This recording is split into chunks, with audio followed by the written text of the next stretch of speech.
કશ્યપુ છે અને પ્રહલાદ છે.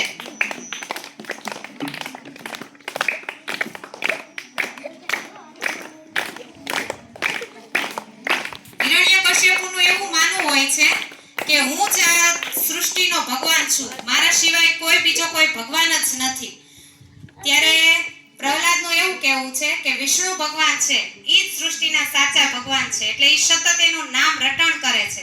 કેમ રટણ કરે છે જુઓ. ઓમ વિષ્ણુ દેવાય નમઃ. ઓમ વિષ્ણુ દેવાય નમઃ. ઓમ વિષ્ણુ દેવાય નમઃ. તો શું હવે હિરણ્યકશ્યપુને આ ગમશે? એટલે ઈ તરત ક્રોધિત થાય છે. ક્રોધિત થાય છે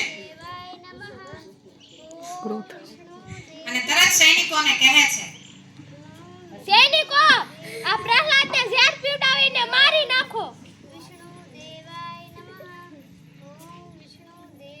અને આવી રીતના એને ઝેર પીવડાવી અને મારી નાખવાનો પ્રયત્ન સૌથી પહેલા ઝેર આપીને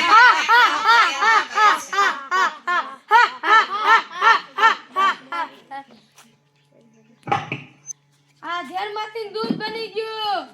જે નથી મર્યો.